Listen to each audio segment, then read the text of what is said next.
तो बच्चों, हम कल मेरा होमवर्क देख रहे थे। पन्ना नंबर 14 निकालो और उनमें से चंद्रगुप्त विद्यालंकर के बारे में हमने जानकारी ले ली थी। ये जो चंद्रगुप्त विद्यालंकर जो है वो रविंद्रनाथ जी से मिलने वाले हैं। तो फरवरी 1936 में शांति निकेतन में जाने के लिए वो रवाना हो गए थे।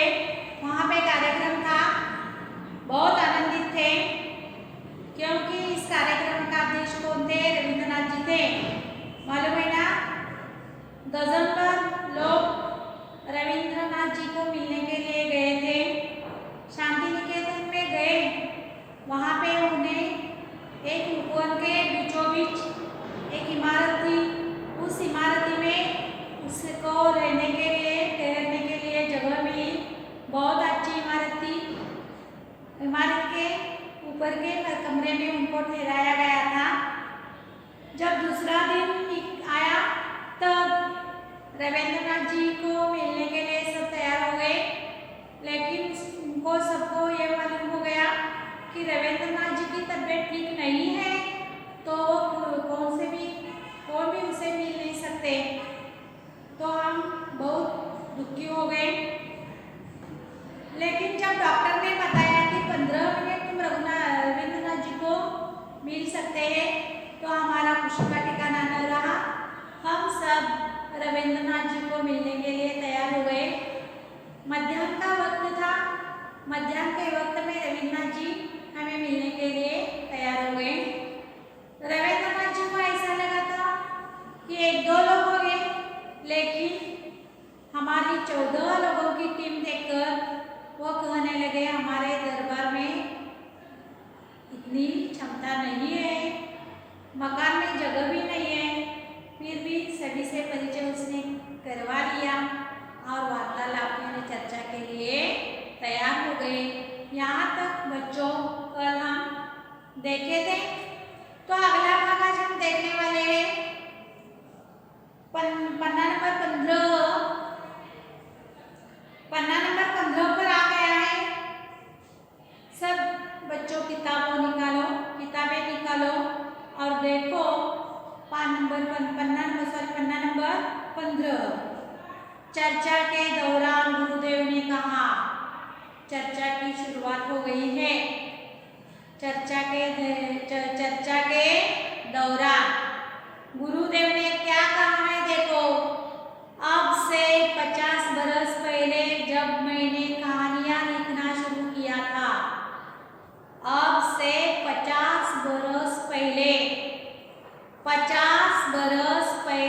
मैंने कहानियां लिखने के लिए शुरुआत की थी। अब से 50 बरस पहले मैंने कहानियां लिखने के लिए शुरुआत की थी। तो इस क्षेत्र में एक आधा ही आदमी था। तो तब एक आधी आदमी था। मेरी प्रारंभिक कहानियों में ग्रामीण जीवन के संस्कारकारी वर्णन थे।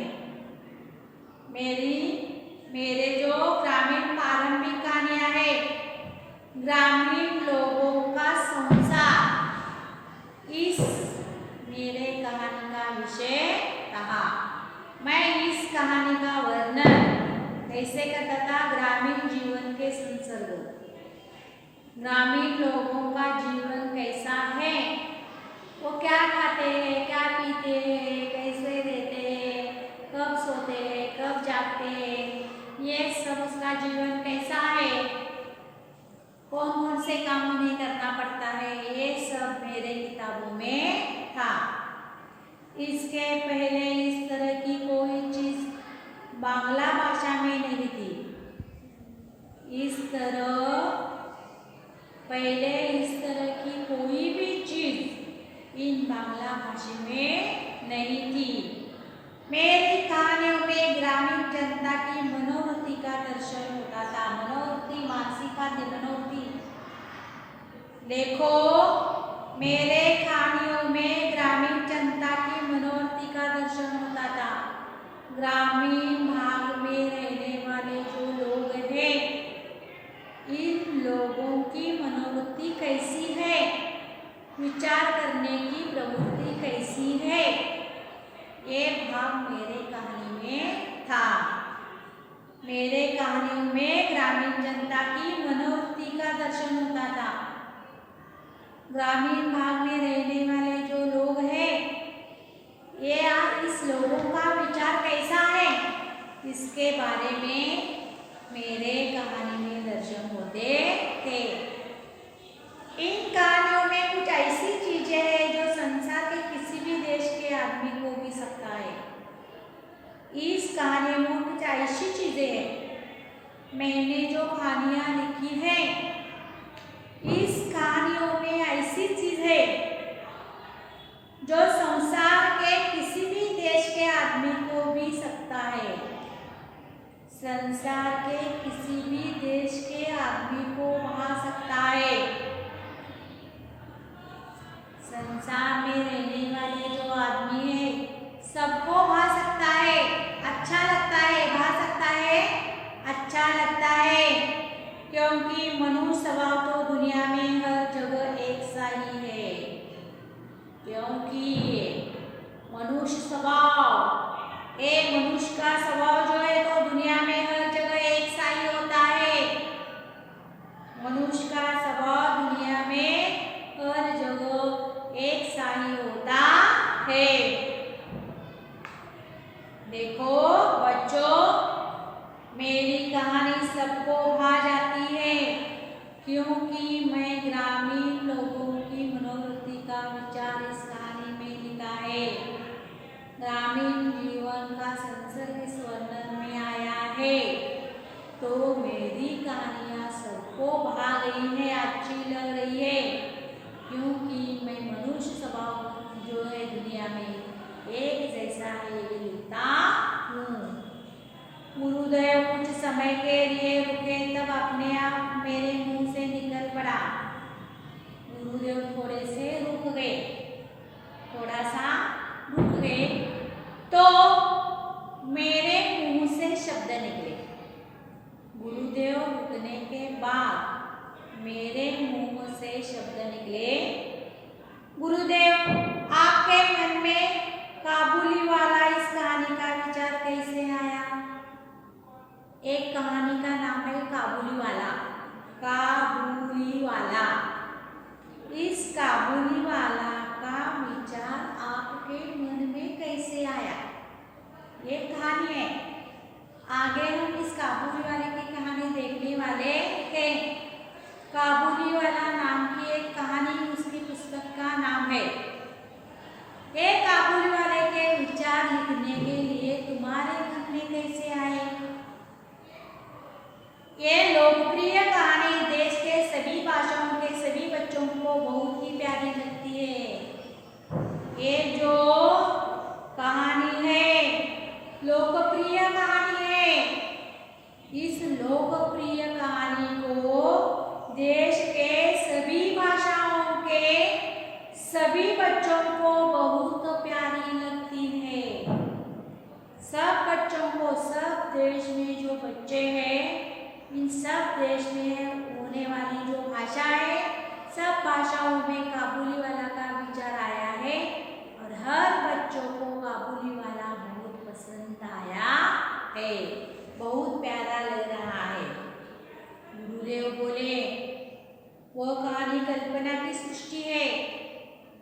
वो जो कहानी मैंने लिखी है, वो मेरी कल्पना की सृष्टि है, मैंने कल्पना की है। कल्पना करके मैंने वो कहानी लिखी है। एक काबुली वाला था। वो कहानी क्या है देखो, एक काबुली वाला था। एक गांव था, उस गांव में एक काबुली वाला रहता था। वो हमारे यहाँ आता था।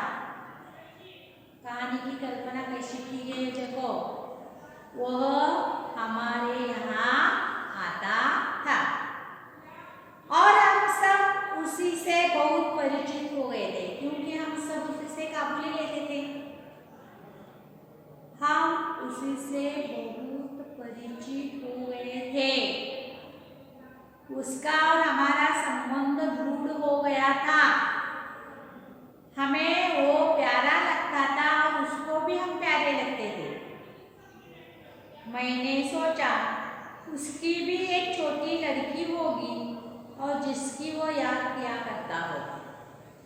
तब मुझे ऐसा लगा इस काबुली वाली की भी छोटी सी लड़की होगी और वो अपनी लड़की के याद में रहता होगा और उस लड़की को अपने पापा की भी याद आती होगी।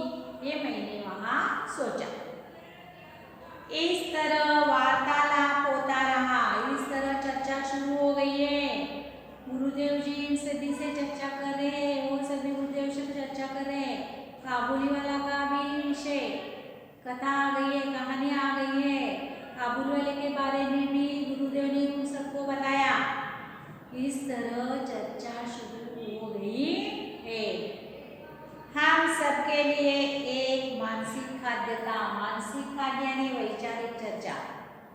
मानसिक खाद्य यानी बच्चों क्या, वैचारिक चर्चा करने के लिए हमें खाद्य मिला था। आश्चर्य की बात है कि 15 मिनट के बजाय 40 मिनट हो चुके थे। डॉक्टर ने कितने मिनट दिए थे? 15 मिनट दिए थे। तो 15 मिनट होते होते कितने मिनट हो गए हैं? 40 मिनट हो गए हैं। 15 से 40। अब गुरुदेव उठे, चल पड़े। 40 मिनट होने के बाद गुरुदेव उठ गए, जाने लगे। जाते जाते उन्होंने कहा, हम भी कहते हैं जाते जाते किसी को भी क्या भी, जाते जाते उन्होंने कहा, जब मैं ऐसे किसी वार्तालाप के लिए कम समय देता हूँ तब मेरी ये बात सचमुच ठीक न मनाएगा, क्योंकि मुझे स्वयं लोगों से बातचीत करने में आनंद आता है। वो जाते जाते क्या कहा देखो, जब मैं ऐसे वार्तालाप में हिस्सा लेता हूँ और कम समय देता हूँ तो मुझे अच्छा नहीं लगता, सचमुच ठीक न मनाएगा, मुझे अच्छा नहीं लगता। मैं सबसे ज़्यादा तुम्हें समय देना चाहता हूँ, क्योंकि स्वयं मुझे लोगों से बातचीत करना अच्छा लगता है, आनंद आता है। लोगों से बातचीत करने का आनंद मुझे बहुत आता है। हम सब ने गुरुदेव को धन्यवाद दिया। हम सभी ने क्या किया? गुरुदेव को धन्यवाद दिया और विदा लिया ने निरोप लेना। हमने उसका वो निरोप ले लिया। मैं अतिथि गृह के मेरे कमरे में वापस आया।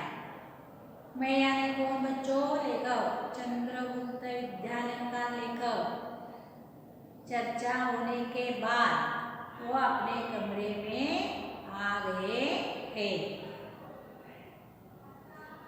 गुरुदेव के साथ वो वार्तालाप से मुझे एक असाधारण उल्लासित की अनुभूति हो रही थी।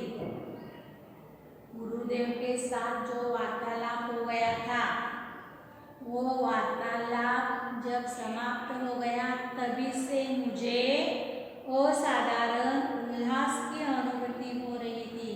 मुझे बहुत आनंद हो रहा था। मुझे स्वयं गुरुनाथ रविंद्रनाथ टैगोर जी से मैं स्वयं मिल गया हूँ, उससे वार्तालाप मेरा हुआ है, ये समझकर मुझे उल्लासित, मैं बहुत आनंदित हो गया था।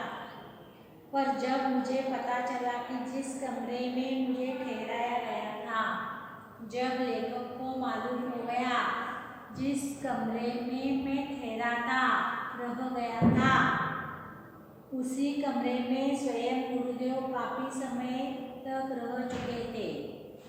उसी कमरे में स्वयं गुरुदेव जी को काफी समय से रह गए थे। उस कमरे में स्वयं गुरुदेव जी रह गए थे। वही कमरा लेखक को रहने के लिए मिला है। तब तो मेरा खुशी का ठिकाना न रहा। वाक्य मुहावरे देखो, खुशी का ठिकाना न रहना, बहुत आनंदित होना। लेखक खुशी का ठिकाना क्यों हो गए, न रहा? लेखक का खुशी का ठिकाना क्यों न रहा? क्योंकि जिस कमरे में लेखक रहे थे, उस कमरे में स्वयं गुरुदेव रघुनाथ जी रहे थे वही कमरा आज लेखक को रहने के लिए मिल गया है। ओहो, मुझे तो ये भी बताया गया कि देखो आगे को देखो क्या हुआ है। मुझे ये भी मालूम हो गया है कि गुरुदेव ने गीतांजलि का दिलकश भाग इस कमरे के बरामदे में बैठकर लिखा। देखो ये भी अच्छी बात है, ये भी उल्लासित करने वाली बात है, खुशी का ठिकाना न रहने की बात है। जिस कमरे में गुरुदेव जी रहे थे उस कमरे में गीतांजलि का अधिकश भाग उसके कमरे के बरामदे के बाहर बैठकर लिखे हुए थे और वही कमरा लेखक को रहने के लिए मिल गया था। देखो कितनी आनंद की बात है, कितनी खुशियों की बात है।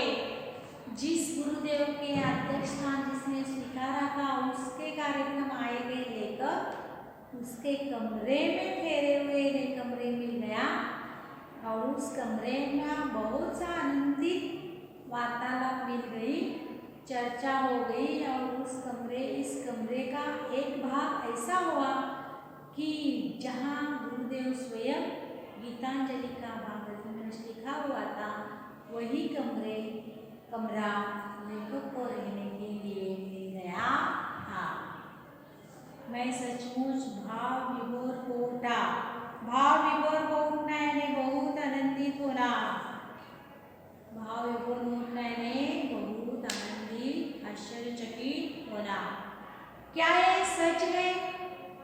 मेरा अहोभाग्य था कि मैं उसी कमरे में ठहरा था।